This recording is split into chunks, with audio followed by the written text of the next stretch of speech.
அனைவருக்கும் வணக்கம். இது உங்கள் சாதி மீடியா.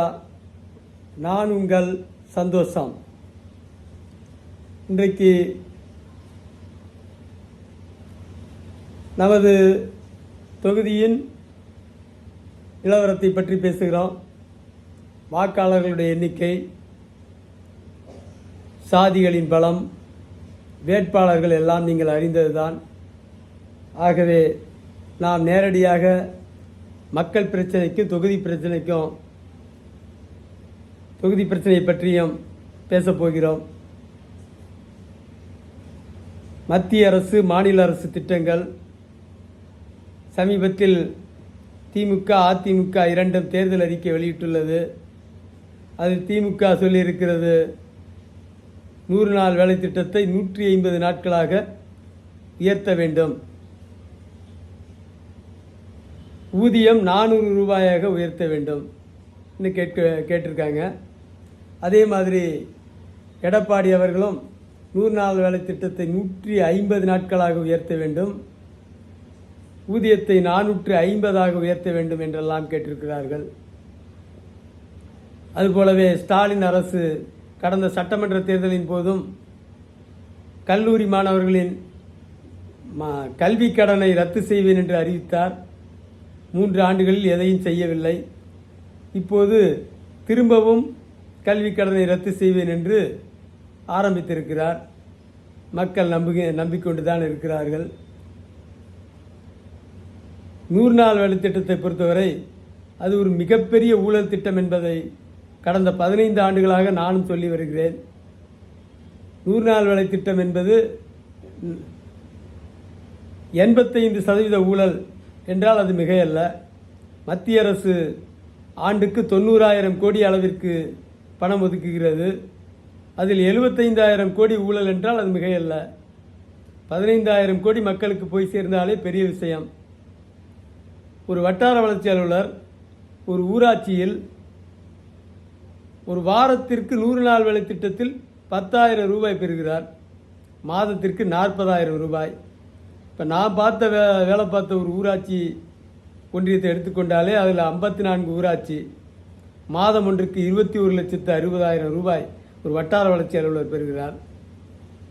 அதற்கு அடுத்த நிலையில் இருக்கிற துணை வட்டார வளர்ச்சி அலுவலர், அவருக்கு 27 ஊராட்சி, 5,000 ரூபாய் வாரத்திற்கு பெறுகிறார். அதுபோல்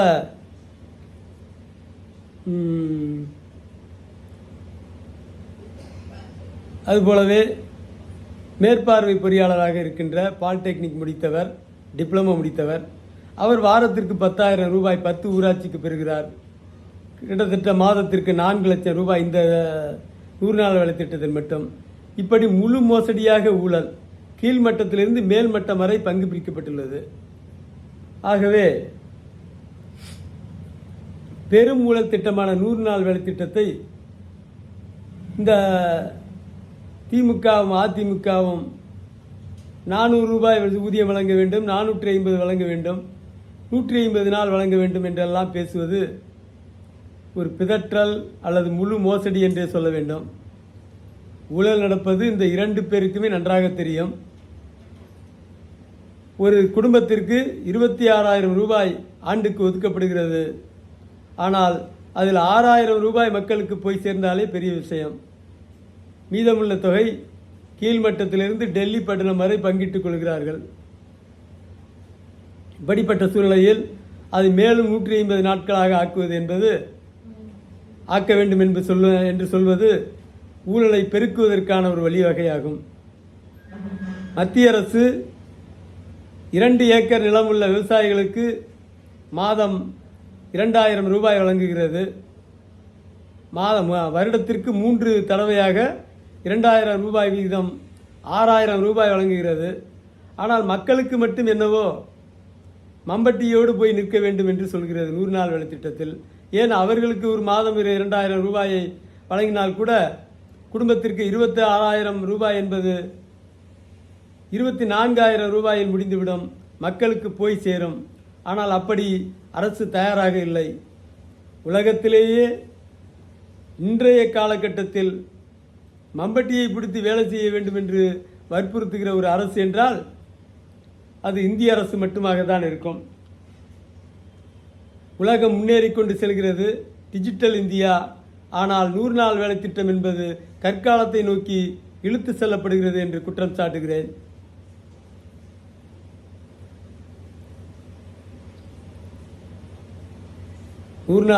உலகம் முழுவதும் மக்களுக்கு உதவுவது கல்வி உதவி.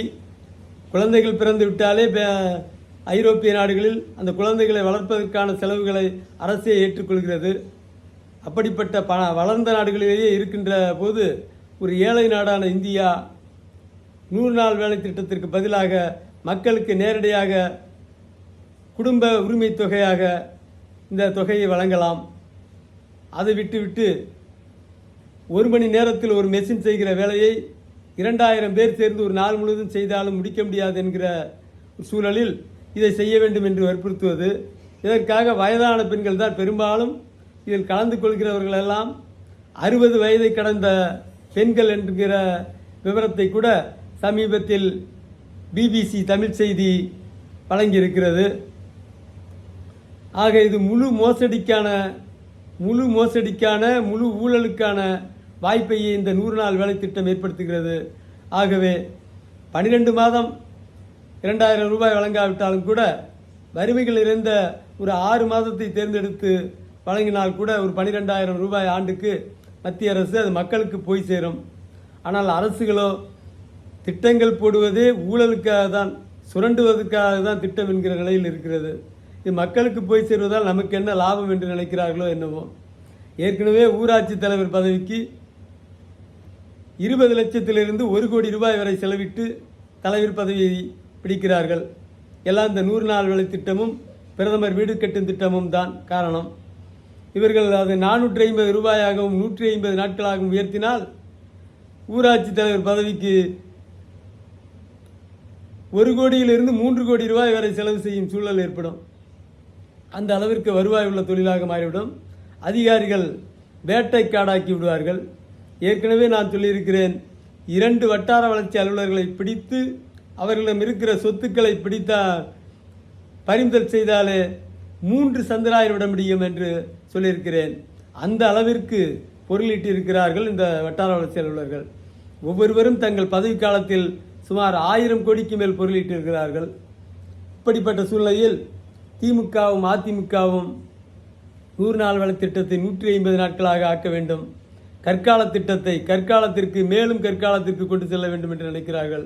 இந்த திருடர்களுக்கு வாய்ப்பை ஏற்படுத்தி தர வேண்டும் என்று நினைக்கிறார்கள் என்றே கருதுகிறேன். அதுபோல் பிரதமர் வீடு கட்டும் திட்டம் முழு மோசடி திட்டம். செத்தவன் பேரில் அரபு நாடுகளில் போய் ஒட்டகம் மேய்ச்சி சம்பாரித்து வீட்டை கட்டியிருப்பான். அவன் வீட்டுக்கு இவன் பில் எடுத்துருவான். காளிமனைக்கெல்லாம் பில் எடுத்துருவான். 100 வீடுகள் ஒதுக்கினால் அதில் 80 வீடு போலி பில்லு, 20 வீடுகள் தான் ஒரிஜினல். அந்த 20 வீட்டுக்கும் பாதி பணத்தை தான் கொடுப்பான், பாதியை கொடுக்க மாட்டான். பல நாட்கள் அலைய விட்டு கொடுக்கறது தான் சூழ்நிலை. இதுதான் இந்த தொகுதியினுடைய முக்கிய பிரச்சனையாக இருக்குது. அது மாதிரி அடுத்து எடுத்துட்டோம்னா தங்க விலை. தங்கம் உலக நாடுகள் முழுக்க ஒரு விலை, இந்தியாவில் மட்டும் ஒரு விலை. குறைச்சலாக கிலோவுக்கு 8 லட்சம் ரூபாய் வித்தியாசம் ஏற்படுகிறது. ஒரு கிராமிற்கு சுமார் 800 ரூபாய்க்கு மேல் மற்ற நாடுகளுக்காக இந்தியாவில் விலை கூடுதலாக இருக்கிறது. இதன் மூலம் பயனடைந்தவர்கள் யார்? காங்கிரஸ் நிதி மந்திரியும் பிஜேபி நிதி மந்திரியும் தான். இந்த சேட்டுகளின் ஆலோசனைப்படி இறக்குமதி தங்கத்திற்கு 8% வரி விதித்தவன் இந்த காங்கிரஸ் கட்சியின் ப. சிதம்பரம். அதற்கு ஒரு பெரிய அமௌண்ட்டை வாங்கி குவித்திருப்பார். இப்போது அது 15% உயர்த்தியிருக்கிறார் நிர்மலா சீதாராமன். அதற்கு ஒரு பெரிய தொகையை இந்த சேட்டுகளும் மார்வாடிகளும் வழங்கியிருப்பார்கள். இந்த நாள் ஏற்பட்ட பயனடைந்தது யார்? ஏழைகள் 1 பவுன் நகை கூட வாங்க முடியாத நிலை இருக்கிறது. ஆனால் சேட்டுகளோ ஒரு கிலோவிற்கு 8 லட்சம் ரூபாய் லாபம் அடைகிறான். ஒரு ஆண்டுக்கு சுமார் 1000 டன் அளவிற்கு கள்ளக்கடத்தல் மூலம் மறைமுகமாக இறக்குமதி செய்கிறான். வெளிப்படையாக இறக்குமதியாவது 350 டன் என அரசு அறிவிக்கிறது. ஆனால் மறைமுகமாக இந்தியாவில் இறக்குமதி செய்து லாபம் அடைவது சுமார் 1000 டன்னிற்கு. அதனால் அவர்களுக்கு கிடைக்கிற லாபம் மட்டுமே சுமார் 80,000 கோடி. அதை ஒரு 100 பேர் அல்லது 200 பேர் மட்டுமே பயனடைகிறார்கள் என்றால் அது மிகையல்ல. இது சேட்டுங்களுக்கு மார்வாடிகளுக்கான திட்டமே தவிர மக்களுக்கான திட்டம் அல்ல. இந்த மக்கள் விரோத அரசு திட்டங்களை மாற்றுவதை மக்கள் விரும்புகிறார்கள். சத்துணவு திட்டம், 1000 பேர் படிக்கிற பள்ளிக்கூடத்தில் 50 பேர் அளவிற்கு சத்துணவு சாப்பிட்டாலே பெரிய விஷயம். ஆனால் அதற்கு 1000 பேருக்கு பணத்தை ஒதுக்கி அதை முழுசாக சாப்பிடுவதே இந்த திட்டத்தினுடைய நோக்கம். திட்டம் போடுவதே திருடுவதற்கு தான் என்பதை இந்த திட்டம் உறுதிப்படுத்துகிறது. அதுபோல் இப்போ காலை உணவு திட்டம், ஏற்கனவே பள்ளிக்கு 10 பிள்ளைகள் 15 பிள்ளைகளே வரல. பல பள்ளிக்கூடங்களை சாத்தும் நிலை இருக்கிற போது காலை உணவு திட்டம் என்பது அரசின் மேலும் ஒரு மோசடி திட்டம், ஊழல் திட்டம், ஊழல் செய்வதற்காகவே துவங்கப்பட்ட திட்டம் என்று மேலும் குற்றம் சாட்டுகிறேன். திருமண உதவி திட்டம், பேறுகால உதவி திட்டம் இதெல்லாம் இந்த வட்டார வளர்ச்சி அலுவலர்களுக்கு பெருந்தொகையை பெற்றுத்தருகிற திட்டமாக அமைந்துவிட்டது. பெட்ரோல் டீசல் விலை, பெட்ரோல் டீசல் 30 ரூபாய் பெட்ரோலை 100 ரூபாய்க்கு விற்பதால் இங்கே விலைவாசி விண்ணை முட்டுகிறது. சிலிண்டர் விலை 2 மடங்கு உயர்த்தப்பட்டிருக்கிறது. அதனால் மக்கள் கடும் துன்பத்திற்கு ஆளாகிறார்கள். தமிழ்நாட்டில் மட்டும் சுமார் 16 லட்சம் அரசு ஊழியர்கள் இருக்கிறார்கள். அதில் ஆசிரியர்கள், போக்குவரத்து தொழிலாளர்கள், பேராசிரியர்கள் என ஒரு 6 லட்சம் பேரை வைத்துக் கொண்டாலும் கூட, தொழிலாளர்கள் லஞ்ச ஊழலுக்கு வாய்ப்பற்றவர்கள் ஒரு 6 லட்சம் பேர் என வைத்துக் கொண்டால் கூட சுமார் 10 லட்சம் அரசு ஊழியர்கள் தினசரி லஞ்ச ஊழலில் மாமூல் வாங்குவதில் முழு நேரமும் ஈடுபடுகிறார்கள் என்றால் அது மிகையல்ல. அதை தடுப்பதற்கு மத்திய மாநில அரசுகள் எந்த திட்டத்தையும் வைத்திருக்கவில்லை. அரசு வசூலித்த வரி தொகைகள் இந்த 16 லட்சம் அரசு ஊழியர்களுக்கு சம்பளமாக போகிறது. மிச்சம் மக்களுக்கு ஒதுக்குகிற திட்டங்களையும் இந்த அரசு ஊழியர்களே அபகரித்து செல்கிறார்கள். இப்படிப்பட்ட சூழ்நிலையில் இதை தடுப்பதற்கு மத்திய மாநில அரசுகள் திமுகவோ அல்லது அதிமுகவோ காங்கிரஸ் பாஜகவோ எந்த ஒரு திட்டத்தையும் அறிவிக்கவில்லை. இந்த தேர்தலில் ஊழலை தடுக்க எந்த திட்டமும் இல்லை. மொத்த பேரும் ஊழலில் ஈடுபடுகிற போது இங்கே லஞ்ச ஒழிப்புத்துறை இருக்கிறதா இல்லையா என்று கூட தெரியவில்லை. ஆண்டுக்கு ஒருவரை பிடிப்பார்கள் போல தெரிகிறது. 10 லட்சம் பேர் தினசரி லஞ்ச ஊழலில் ஈடுபடுகிற ஒரு மாநிலத்தில் ஆண்டுக்கு ஒருவரை லஞ்சம் பெற்றதாக பிடிப்பது, விசாரணை நடத்துவது போன்ற நிகழ்வுகள் தான் இந்த நாட்டில் நடந்து கொண்டிருக்கிறது. அதுபோல முன்பெல்லாம் இந்தியை திணித்தார்கள் தமிழ்நாட்டில், இப்போது இந்திக்காரர்களை திணிக்கிறார்கள். இதையெல்லாம் எதிர்த்து மக்கள் ஒரு முடிவுக்கு வரும் காலம் வெகு தொலைவில் இல்லை. மத்திய மாநில அரசுகளின் ஊழல் திட்டங்களால் நாடு சீரழிந்து கொண்டிருக்கிறது. காலை உணவு திட்டம், மாலை உணவு திட்டம், மதிய உணவு திட்டம் என்று பல திட்டங்களை போட்டு பணத்தை ஒரு பக்கம் வீணடிக்கிறது. சுமார் 2 லட்சத்திற்கும் மேற்பட்ட சத்துணவு ஊழியர்களுக்கு வழங்கப்படுகிற ஊதியம் என்பது மக்கள் வரி பணம் வீணடிக்கப்படுவதையே காட்டுகிறது. கற்காலத்திற்கு இழுத்துச் செல்லும் 100 நாள் வேலை திட்டத்தை நிறுத்திவிட்டு மக்களுக்கு 2 ஏக்கர் நிலம் வைத்திருக்கிற விவசாயிகளுக்கு 2000 ரூபாய் 3 மாதங்களுக்கு வழங்குவதைப் போல 3 தடவை வழங்குவதைப் போல ஆண்டுக்கு மக்களுக்கும் ஒரு 6 மாதம் அல்லது 12 மாதங்கள் மாதம் 2000 ரூபாய் வழங்க வேண்டும் என்று இந்த மக்கள் விரும்புகிறார்கள். அதை அரசு கவனத்தில் கொள்ள வேண்டும்.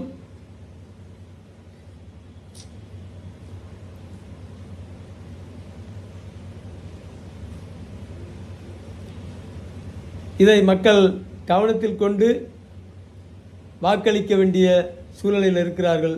தமிழ்நாட்டை பொறுத்தவரை தமிழ்நாடு சுமார் 700 ஆண்டுகளுக்கு மேலாக அந்நியர்களின் படையெடுப்பில் நசுங்கிக் கொண்டிருக்கிறது. மாலிக் கபூர் படையெடுத்து 1307 படையெடுத்து வந்ததிலிருந்து இன்று வரை அடிமை மக்களாகவே மக்கள் இருக்கிறார்கள். இந்த மொழியும் இனமும் கடும் துன்பத்திற்கு ஆளாகி இருக்கிறது. தமிழர்களுக்கென்று இங்கே தலைவர்களும் இல்லை, கட்சியும் இல்லை என்கிற நிலைதான் இருக்கிறது. திராவிட கட்சிகள் ஒழியாத வரை தமிழ்நாட்டிற்கு தமிழ் மக்களுக்கு எந்த தீர்வும் ஏற்பட போவதில்லை. இந்த காங்கிரஸும் பிஜேபியும் அழியாத வரை இந்தியாவிற்கு எந்த விடிவும் ஏற்பட போவதில்லை. மக்கள் விலைவாசி உயர்வால் கடும் துன்பத்திற்கு ஆளாகி இருக்கிறார்கள். ஆகவே வீண் திட்டங்களை தவிர்த்து மக்களுக்கான சலுகைகளை வழங்க வேண்டும் என்று சொல்வதை விட விலைவாசி குறைவதற்கு ஏதுவாக பெட்ரோல் டீசல் விலையை குறைக்க வேண்டும். மக்கள் உயிர் வாழ்வதற்கு தேவையான பொருள்கள் கிடைப்பதற்கு அரசு ஆவணம் செய்ய வேண்டும். சிலிண்டர் விலையை குறைத்திட வேண்டும் என்கிற கோரிக்கையை தான் நமது தொகுதி மக்கள் வைக்கிறார்கள். அதை மத்திய மாநில அரசுகள் கவனத்தில் கொள்ள வேண்டும். அதற்கு ஏதுவாகவே மக்களும் வாக்களிப்பார்கள் என்பதை இப்போது நம்மால் தெரிந்து கொள்ள முடிகிறது.